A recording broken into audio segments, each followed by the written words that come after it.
the size of any star is that though we are but a vapor, you and me, and tiny and frail, we are marked by majesty. And we have been created in the very image of the God who breathes out the stars and put the universe into place. You and I are fashioned and formed and ordained by the God of all creation. We are fearfully and wonderfully made, you and I.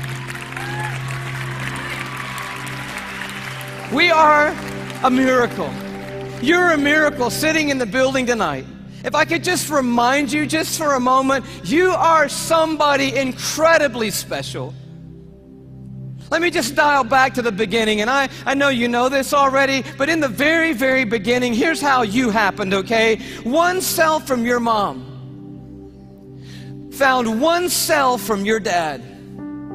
Now, there's more involved than that, but that's enough for us right now. And by the way, we should applaud the one cell from your dad, because that one cell did a pretty heroic thing to be the one cell in the story that we're talking about tonight. One cell from your mom met up with one cell from your dad, each one carrying 23 chromosomes. The one from your mom was carrying half of her DNA. The one from your dad was carrying half of his DNA. And those two cells met and merged into one single cell. And when they did, those chromosomes matched, and they began to form together a brand new DNA code. Using 4 characters, 4 nucleotides, they began to write out what we have now discovered is the 3 billion character description of who you are, written in the language of God. They wrote out your DNA, your human genome of 3 billion characters made up of those 4 simple nucleotides. And when they did, they described who God had ordained you to be. In that one little simple cell. Scientists say if you took the DNA out of that one little cell and stretched it out, that DNA would be 6 feet long. 3 billion characters stretched out to 6 feet long. So amazing that if I were to read your DNA, reading 1 character per second, night and day, it would take me 96 years just to read the description of you. And when they formed together, they wrote out and painted a picture which had never been written before in the history of humankind. And then that cell did the unthinkable. It set out to build that model from one cell. I'm telling you, you are a miracle sitting in this building tonight. And you have come a long, long way. I mean, here you are. This may not be in the family photo album, but here you are at 3 days old. 16 cells of you. You say, what in the world is that? It's a 16-cell human embryo on the tip of a safety pin at incredible magnification.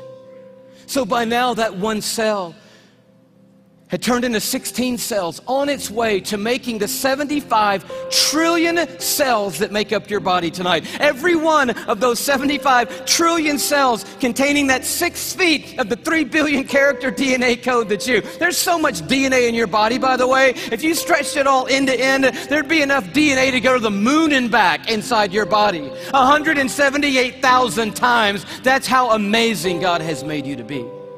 75 trillion cells in your body. And when I told you that, 50,000 of those cells died and were replaced by brand new cells when I told you that. And then just now, 50,000 more cells died and were replaced by brand new cells. It's happening every 3 seconds, day and night, all the days of your existence. And you wonder why you're tired all the time. I'll tell you, you're doing some amazing stuff night and day. We're miracles, you and me. I love the way Augustine said it, one of the great fathers of the church and of the faith. He just nailed it when he said it like this. Men go abroad to wonder at the height of mountains, the huge waves of the sea, the long course of rivers, the vast compass of the ocean, the circular motion of the stars, but they pass by themselves and they don't even notice.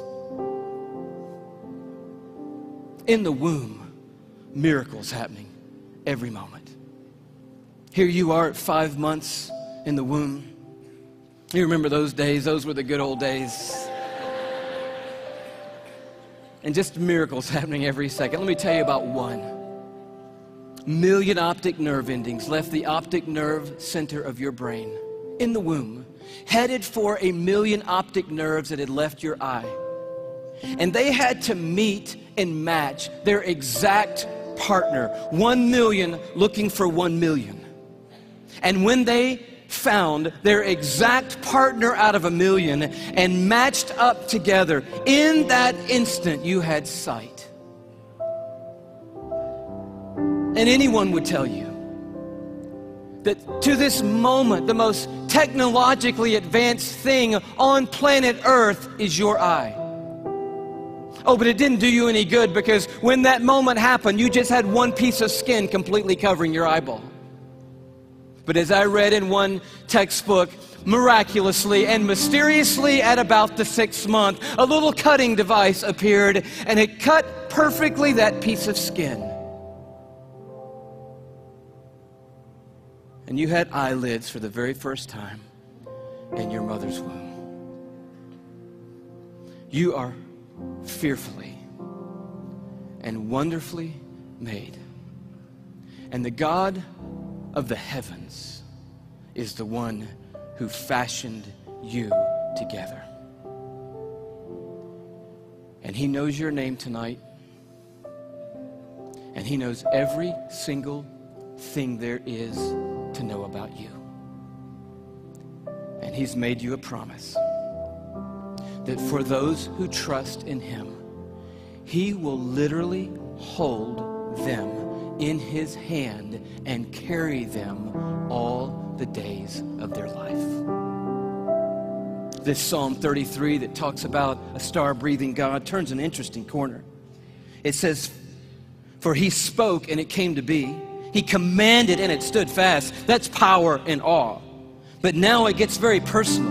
From heaven, the Lord looks down and sees all mankind. From his dwelling place, he watches all who live on earth.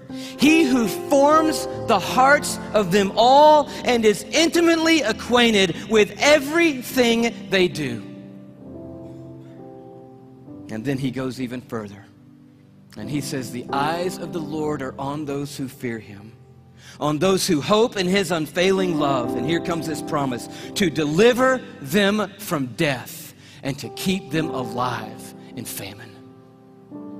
And that is the promise tonight, because this building and our world is filled with hurting people, with lives that are spinning out of control, with pain that we didn't ask for or could never imagine. And God is making a promise to us tonight. He's saying, "I am a universe maker and I am a heart former, but I'm also big enough to be intimately acquainted with all the circumstances of every one of your lives. And I promise you, no matter what comes in this lifetime, no matter how difficult the road or how dark the night, I will hold on to you, and I will literally hold you together and carry you through any and every circumstance that ever comes your way, any moment on this planet."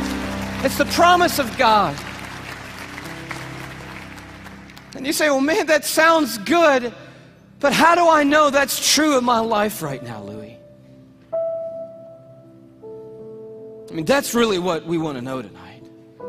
And I'll tell you how you can know tonight that God will always hold you together no matter what. It's by looking a little deeper into the human body, and it's a little protein molecule called laminin. Yeah, that's about what I felt the first time I heard that. Long story short, the tour was winding down last time around. We were in Tyler, Texas. The night was over. A guy walks up to me. I wish I could tell you the whole story. It was so of God.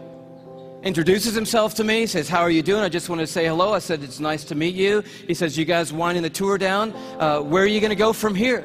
I said, "Well, I'm on my way back home to Atlanta, Georgia." He said, well, what's next for you? I said, I'm going to be preaching the next 2 Sundays for my pastor back in Atlanta. He said, oh, cool. What are you preaching on? I said, well, the series is on the glory of God in the human body. He said, that's really amazing. I'm a molecular biologist at the university down the road. Give me your talk. And I was like, oh, wow, I wasn't quite yet ready to unload the talk for a molecular biologist. So I kind of stumbled through what I had, and he's kind of being kind and gracious and like, that's good. And then he says, well, what's your big left hook? You got to have a left hook, a big finish, right? I said, I don't have a left hook yet. He said, oh, Louie. Oh, man, your left hook is laminin. And I'm totally blank on laminin. He goes, Louie, it's a cell adhesion molecule. Protein molecule? Do you know about proteins? I'm like, no. He said, Louie, cells organize into certain molecular structures, and that determines what protein there are. There are between 10 and 60,000 proteins in the human body. We don't even know how many proteins are in the human body. But one of them is a cell adhesion molecule. It's organized into this certain structure, and that tells the cell what its job is in the body. And this one is a cell adhesion molecule. And I'm like, all right. He said, no, Louie, it's like the rebar of the human body. The steel they put in the concrete when they lay the foundations of things, it's that stuff. It's holding your membranes together. It's the glue of the human body, Louie. It's laminin. You got to tell them about laminin. And I'm like, I promise you, I'm going home and tell them about laminin. And I'm sure when I do, revival is going to sweep across the church and probably around the world when I tell them. He said, no. You got to see laminin. I'm like, okay, let's see it. He said, no. You need to go look it up online. You need to go Google laminin. Like, I don't even know how to spell laminin. Takes his card out. He writes on the back, Laminin. I'm like, okay, I cannot wait to get to my computer and get on Google, click on images, type in laminin, and I'm waiting, and these little thumbnails come up on the screen, and I'm like, wow. That's laminin, the cell adhesion molecule. Woo! I am so excited. I am beside myself. I cannot believe what I'm seeing. I love laminin. I'm so fired up. You should see laminin, I guess. That's the thing, right? Okay. Here is a scientific diagram of the laminin cell adhesion molecule that's holding your body together right now, okay? This is what I found right here.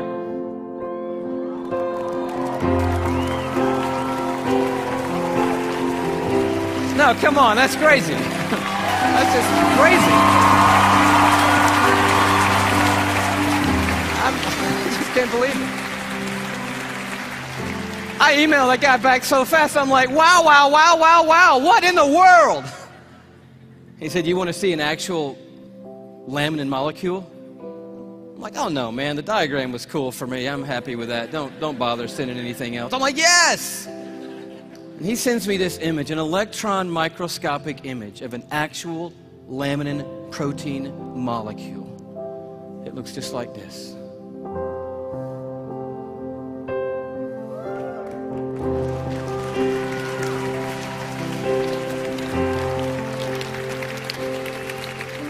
I'm like, how crazy is that?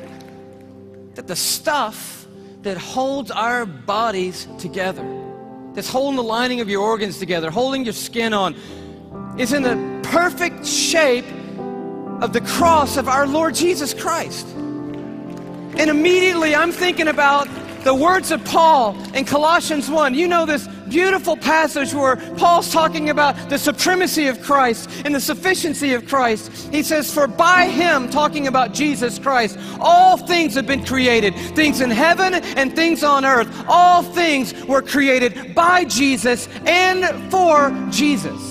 But then the next verse goes on to say this. It's crazy. And he, Jesus, is before all things, and in him, that is, in Jesus Christ, all things hold together. It's right there. I'm like, of course they do. Of course they do. Everything holds together in Jesus Christ. And he goes on at the end of this paragraph And he just tells the story of grace. He says, for God was pleased to have all his fullness dwell in Christ, and through Christ to reconcile to himself all things by making peace through his blood shed on a cross.